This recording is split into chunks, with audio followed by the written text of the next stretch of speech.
Bismillahirrahmanirrahim. Assalamualaikum warahmatullahi wabarakatuh. Waalaikumsalam warahmatullahi wabarakatuh. Alhamdulillahirabbil alamin wa bihi nasta'inu ala umurid dunya wadin.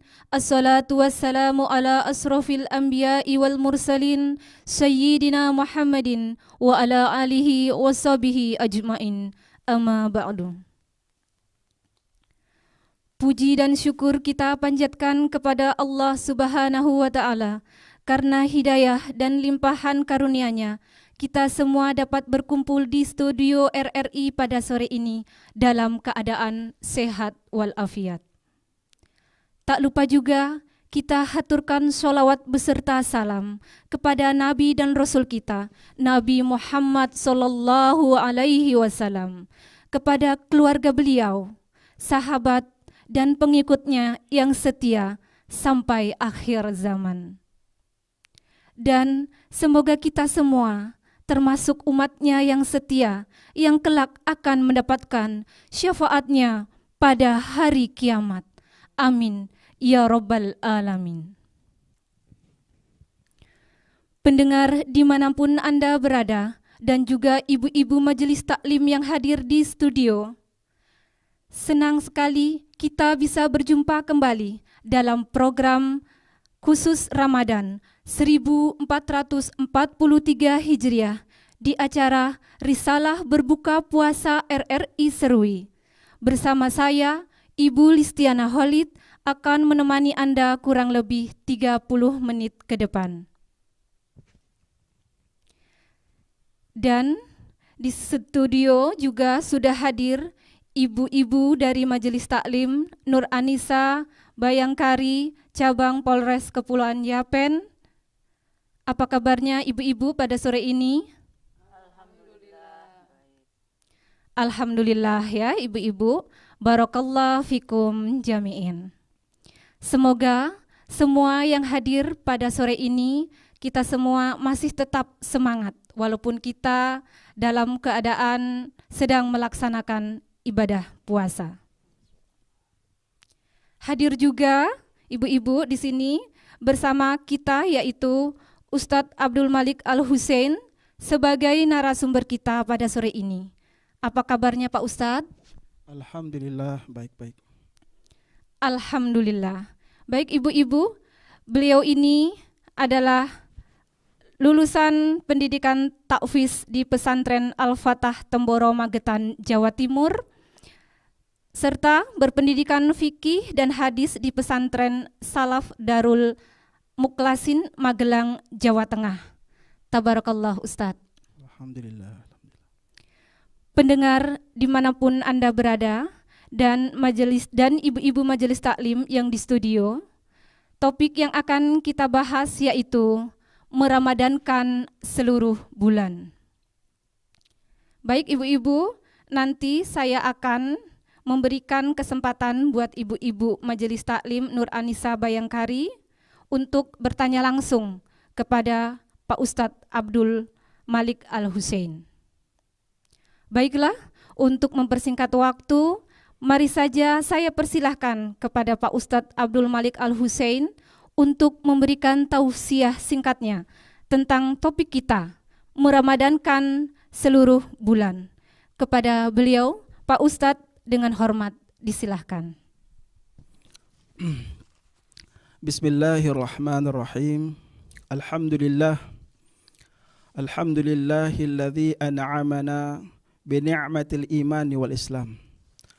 Alhamdulillahilladzi ja'ala syahr Ramadan syahrul mubarak, alladzi unzila fihi al-Qur'an hudan linnas wa bayyinatun minal huda wal furqan.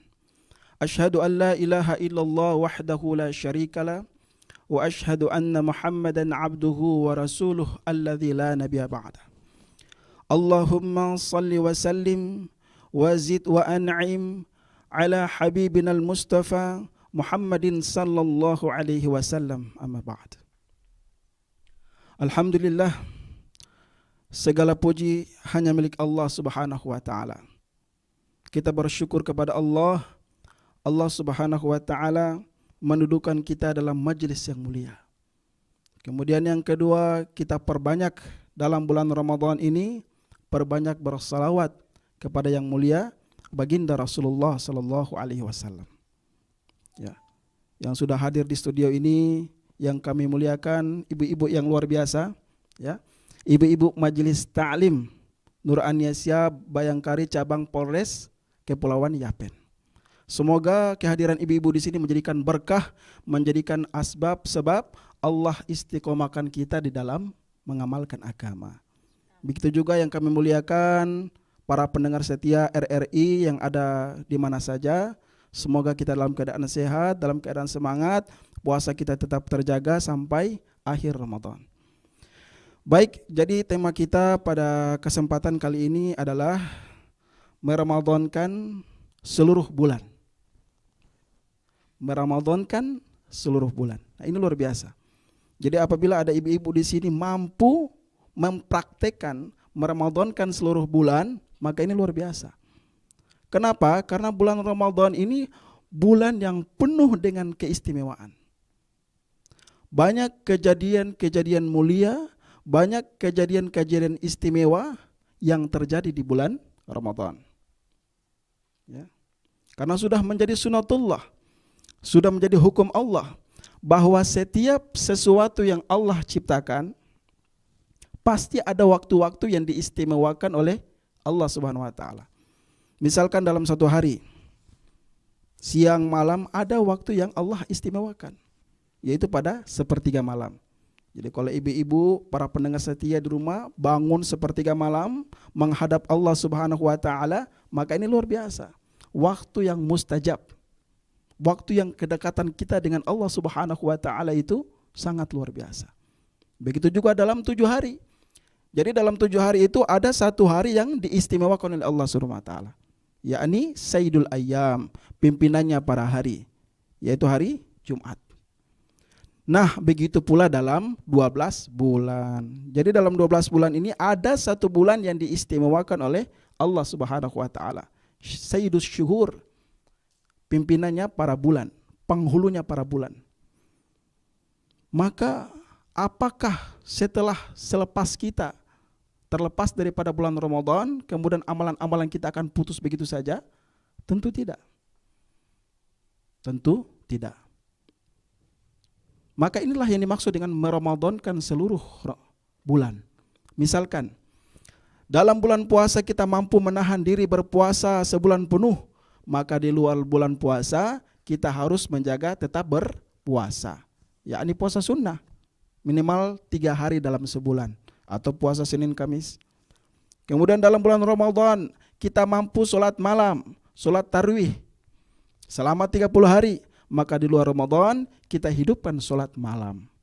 Bangun tahajud, dipaksa bangun tahajud, sholat malam. Di dalam bulan Ramadan kita mampu tadarus, membaca Quran sebulan penuh, bahkan hatam berapa kali. Maka di luar Ramadan kita juga harus mempunyai kekuatan membaca Al-Quran.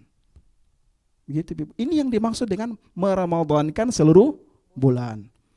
Dalam bulan puasa ibu-ibu yang suka menggosip, jadi ketika puasa dia tahan, tidak mau bicarakan aibnya orang, maka di luar Ramadan pun harus begitu. Ya, tahan amarah kita, tahan emosi kita, tahan membicarakan keburukan orang lain. Maka inilah yang dimaksud Allah Subhanahu wa taala orang yang sukses berpuasa dalam bulan Ramadan. Apa kata Allah? Wahai orang-orang yang beriman, diwajibkan atas kamu berpuasa sebagaimana orang-orang sebelum kamu. Supaya apa? Apa tujuannya? La'allakum tattaqun, supaya kamu bertakwa. Maka semoga dalam kesempatan ini, dalam Ramadan ini, tahun ini, kita bisa menjadi seorang hamba yang nanti bisa meramadankan seluruh bulan. Ya, mungkin cukup sekian. Selebihnya kalau ada yang mau bertanya, saya serahkan kepada Ibu Moderator. Silakan. Terima kasih Pak Ustadz Abdul Malik Al-Husain sudah memberikan tausiah singkatnya. Semoga dapat menambahkan keilmuan kita dan bermanfaat bagi kehidupan kita, sehingga kita dapat belajar untuk meramadankan seluruh bulan. Baik ibu-ibu, sekarang adalah sesi tanya jawab. Ibu-ibu yang akan bertanya, saya persilahkan. Bismillahirrahmanirrahim. Assalamualaikum warahmatullahi wabarakatuh. Waalaikumsalam warahmatullahi wabarakatuh. Perkenalkan, nama saya Ibu Nadria Eko Budi Santoso. Yang ingin saya tanyakan Pak Ustadz, apa keistimewaan bulan suci Ramadan sehingga kita dianjurkan untuk merabadankan seluruh bulan? Demikian Pak Ustadz. Wassalamualaikum warahmatullahi wabarakatuh. Waalaikumsalam warahmatullahi wabarakatuh. Kenapa perlu kita ini meramadankan seluruh bulan? Itu tadi, karena di dalam bulan itu terdapat kejadian-kejadian yang luar biasa. Salah satunya kata Allah Subhanahu wa taala, alladzi unzila fihil Qur'an. Ya. Di dalamnya turunnya Al-Qur'an itu pada saat bulan puasa. Kemudian bulan puasa ini termasuk bulan ampunan, bulan maghfirah. Ya. Bagaimana pengampunan Allah buka selebar-lebarnya. Apa kata Rasulullah? Man shama Ramadan imanan wahtisaban ghufira lahu ma taqaddama min dzambik. Jadi barang siapa yang berpuasa dengan iman dan ihtisab yang luar biasa, maka Allah akan ampunkan dosa-dosa kita. Di bulan Ramadan Allah bahkan mengunci dengan seerat-eratnya pintu neraka. Wa ghulliqat abwabun nar. Ya. Apa kata Rasulullah? Idza jaa Ramadan, ya, futihat abwabul jannah. Allah buka surga dengan selebar-lebarnya. Kemudian pintu neraka Allah tutup dengan serapat-rapatnya. Kemudian wasuffidat asyayatin. Bahkan setan itu dibelenggu. Itu terjadi di bulan Ramadan. Kemudian malam Lailatul Qadar, ya, yang luar biasa, merupakan malam yang luar biasa. Ini pun hanya ada di bulan Ramadan. Maka masih banyak lagi kalau kita kuliah satu persatu, masih banyak lagi keistimewaan bulan Ramadan yang harusnya setelah Ramadan tetap harus kita amalkan. Karena Ramadan ini termasuk bulan yang paling mulia. Ya, mungkin cukup sekian. Baik ibu-ibu yang mau bertanya selanjutnya disilahkan. Assalamualaikum warahmatullahi wabarakatuh. Waalaikumsalam warahmatullahi wabarakatuh. Perkenalkan, nama saya Siane Timok Pahalangi. Yang ingin saya tanyakan Pak Ustadz, apa hukum puasa bagi ibu hamil dan ibu menyusui? Demikian Pak Ustadz pertanyaan saya. Wassalamualaikum warahmatullahi wabarakatuh. Waalaikumsalam warahmatullahi wabarakatuh. Baik. Jadi ini kebetulan majelis ibu-ibu ya. Jadi apa hukumnya bagaimana ibu hamil sama ibu menyusui? Ada sepegalan ayat Allah Subhanahu wa taala, "Faman kana minkum maridan." Ya, maka barang siapa di antara kalian yang sakit. Kemudian wa ala safarin. Kemudian orang-orang yang bersafar dan mereka ini tidak mampu melaksanakan puasa karena sakit dan safar. Maka apa? Fa'iddatum min ayyamin ukhar. Maka wajib baginya dia ini untuk mengqadha puasanya, mengganti puasanya di hari-hari selain Ramadan. Itu yang pertama. Yang kedua, wa 'alal ladzina yutiqunahu. Bagi orang yang dia tidak bisa mengqadha, ya, tidak bisa mengganti puasanya. Caranya gimana? Fidyatun. Dia cukup dengan membayar fidyah, ya. Nah, bagaimana dengan ibu hamil dan ibu yang menyusui? Maka ini terjadi ikhtilaful ulama, ya. Jadi pertama ini merupakan pendapat dari seorang imam besar, ya, Ibnu Haythami, kemudian seorang mufti Syekh Abdul Aziz bin Baz, seorang mufti Saudi Arabia. Mereka berpendapat kalau ada ibu hamil ataupun ibu yang menyusui yang tidak mampu berpuasa, maka dia cukup mengqadha saja. Ya. Dan ini merupakan pendapat yang mengikutkan kepada pendapat Imam Abu Hanifah. Kemudian pendapat yang kedua menurut Imam Syafi'i, bagi ibu hamil atau ibu yang menyusui yang tidak mampu melaksanakan puasanya ditakutkan karena dirinya ataupun ditakutkan karena janinnya atau anaknya, maka selain dia mengqadha puasanya, yang kedua dia harus membayar fidyah. Ya. Jadi yang pertama itu qadha, pendapat kedua qadha plus fidyah. Yang ketiga adalah cukup dengan membayar fidyah. Ya. Jadi pendapat yang ketiga ini merujuk kepada pendapatnya Imam Abu Hanifah. Jadi cukup dengan membayar fidyah saja. Ya.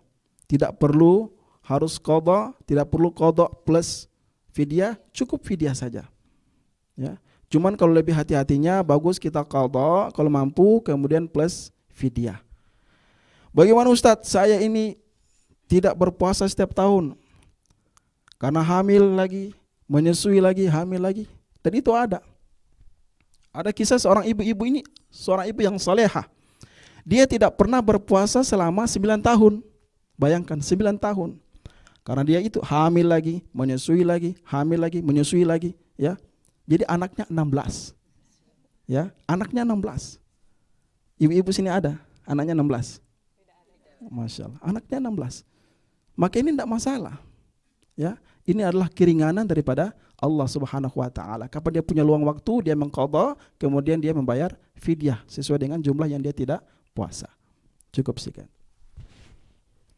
Baik, berikutnya ibu-ibu silahkan yang ingin bertanya lagi. Assalamualaikum warahmatullahi wabarakatuh. Waalaikumsalam warahmatullahi wabarakatuh. Perkenalkan, nama saya Nasma Amirullah. Begini Pak Ustadz, saya lupa berniat dan tidak makan sahur karena tertidur hingga matahari terbit. Yang saya tanyakan Pak Ustadz, apakah puasa saya sah atau bagaimana Pak Ustadz? Terima kasih. Wassalamualaikum warahmatullahi wabarakatuh. Waalaikumsalam warahmatullahi wabarakatuh. Jadi ada satu kejadian di zaman Rasulullah SAW, diceritakan oleh Ummul Mukminin Aisyah radhiyallahu anha. Beliau bercerita, dakhala alayya Nabi sallallahu alaihi wasallam dzata yaumin. Jadi ini sudah pagi, bukan sebelum fajar. Kejadiannya itu sudah pagi. Nabi sallallahu alaihi wasallam masuk, temui Aisyah radhiyallahu anha, kemudian bertanya, "Hal 'indakum syai'un?"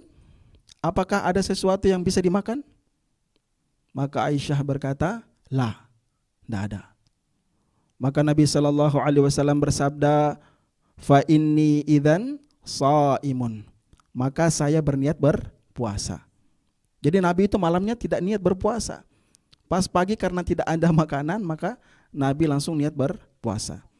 Tapi ingat, ini berlaku hanya untuk kasus puasa sunnah saja, ya. Bagaimana dengan puasa wajib? Maka di sini kebanyakan jumhur para ulama berpendapat puasanya tidak sah. Ya, jadi bagi seseorang di puasa Ramadan, puasa wajib, malamnya ini kesangking sibuknya dia, kemudian dia tidak lupa niat berpuasa, kemudian dia kebablasan bangun sahur, maka jumhur ulama mereka berpendapat puasanya tidak sah. Masuk di dalamnya ya mazhab Maliki, mazhab Ahmad bin Hanbal, kemudian mazhab Imam Syafi'i, mereka berpendapat tidak sah. Cuman ada keringanan katanya bagi orang yang awam menurut Mufti Mekah, yaitu Sayyid Alwi As-Sagaf. Beliau berkata, kalau ada kejadian seperti ini, kita lupa niat kemudian kebablasan bangun sahur, maka seketika itu kita niat pindah kepada mazhab Abu Hanifah. Nah, ini akan puasa kita tetap sah. Ya, kita niat pindah kepada mazhab Abu Hanifah. Ustadz, saya kan mazhabnya kan Syafi'i, kenapa harus saya pindah? Bisa. Bahkan ulama Syafi'iyah, seorang Syekh Ali Bari, beliau mengutip dalam kitab Fathul Mu'in, kalau kita ada kejadian seperti ini, maka kita bisa pindah kepada mazhab Hanafi supaya menjadikan puasa kita ini sah. Cuman ibu-ibu sekalian, sekali lagi jangan kita meremehkan sahur. Jangan sesekali kita meremehkan sahur. Kita paksa bangun sahur. Bagaimana Ustadz kalau saya kenyang? paksa. Makan sedikit, minum sedikit, walau hanya seteguk. Karena dalam sahur ada berkah. Apa kata Rasulullah? Sahurlah kalian, fa inna fis sahuri barokah. Karena sesungguhnya dalam sahur itu adalah berkah. Bahkan kata Rasulullah, fa innallaha azza wa jalla wa malaikatahu yusalluna 'alal mutasahhirin. Bahkan Allah dan para malaikat ini mendoakan bagi orang-orang yang sahur. Makin luar biasa, ya. Mungkin cukup sekian insyaallah. Baik ibu-ibu, kali ini pertanyaan terakhir. Yang masih ingin bertanya, disilahkan. Assalamualaikum warahmatullahi wabarakatuh. Waalaikumsalam warahmatullahi wabarakatuh. Perkenalkan, nama saya Ibu Desido di Palete. Yang ingin saya tanyakan Pak Ustadz, apakah mencicipi makanan dapat membatalkan puasa? Demikian Pak Ustadz. Wassalamualaikum warahmatullahi wabarakatuh. Waalaikumsalam warahmatullahi wabarakatuh. Baik. Apakah mencicipi makanan dapat membatalkan puasa? Mencicipi ya, bukan makan. Mencicipi makanan. Jadi menurut suatu ulama besar, Syekh Abdul Aziz bin Baz, seorang mufti Saudi Arabia, beliau berpendapat bahwa mencicipi makanan itu puasanya tidak batal. Jadi kita mencicipi makanan, mungkin ibu-ibu lagi masak atau para chef-chef restoran, mereka masak di saat bulan Ramadan, maka hukum mencicipi makanan tidak membatalkan puasa. Dengan syarat cuman sampai kepada indera perasa, ya, tidak masuk sampai ke dalam, ya. Jadi mungkin ada ibu-ibu yang masak, ya, masaknya sudah sore, sudah lemes, sudah loyo, yang dimasak enak lagi, ya. Jadi nanti jangan terbawa nafsu. Ingat, cukup sampai lidah, ya. Nanti ibu-ibu masuk satu kali, masuk dua kali, kok enak ya? Terus lihat kiri kanan gak ada orang. Akhirnya yang dirasa lebih banyak daripada di dalam panci. Ya, kuahnya habis. Nanti datang bapaknya, astagfirullah ibu, kenapa ibu membatalkan puasa? Tidak. Kata Ustadz, mencicipi makanan tidak membatalkan puasa. Nah, ini salah. Mencicipi bukan menelan. Ya. Jadi menurut ulama Abdul Aziz bin Baz tidak membatalkan puasa. Cukup sekian. Alhamdulillah, Masya Allah. Demikianlah pengajian kami di Risalah Berbuka Puasa di RRI Serui. Semoga apa yang sudah disampaikan oleh Pak Ustadz Abdul Malik Al-Husain dapat bermanfaat bagi kita semua dan kita bisa belajar untuk meramadankan seluruh bulan. Amin, ya Rabbal Alamin. Akhirnya sampai di ujung acara hari ini, namun sebelum kita berpisah, marilah kita berdoa bersama yang akan dipimpin oleh Bapak Ustadz Abdul Malik Al-Husain. Kepada beliau disilahkan. A'udzu billahi minasyaitonir rajim. Bismillahirrahmanirrahim. Alhamdulillahi rabbil alamin. Allahumma shalli ala Muhammad wa ala ali Muhammad. Raditu billahi rabba wa bil islam dina wa bi Muhammadin nabiyya wa rasulah. Ya Aziz, Ya Ghaffar, Ya Rahman, Ya Rahim, Ya Jal Jalali wal Ikram, Ya Muqallibal Qulub, Thabbit Qulubana ala dinik, Ya Musarrifal Qulub, Sarrif Qulubana ala ta'atik. La ilaha illa anta subhanak inna kunna minaz zalimin. Allahumma zidni imanan wa yaqinan wa fiqhan. Rabbana atina fid dunya hasanah wa fil akhirati hasanah wa qina adzaban nar. Wa sallallahu ala sayyidina Muhammadin nabiyil ummi wa ala alihi wa sahbihi wa baraka wa sallam. Walhamdulillahi rabbil alamin. Pendengar di rumah dan ibu-ibu majelis taklim yang di studio, sampai di sini perjumpaan kita. Terima kasih buat ibu-ibu majelis taklim Nur Anisah Bayangkari cabang Kepulauan Yapen dan Bapak Ustadz Abdul Malik Al-Husain yang telah berkenan hadir pada kesempatan sore ini. Saya, Listiana Khalid, selaku pembawa acara, jika terdapat salah kata ataupun sikap yang tidak berkenan di hati, saya mohon maaf yang sebesar-besarnya. Marilah kita tutup acara sore ini dengan membaca doa penutup majelis yang diajarkan oleh Rasulullah sallallahu alaihi wasallam. Subhanakallahumma wa bihamdika asyhadu an la ilaha illa anta astaghfiruka wa atubu ilaik.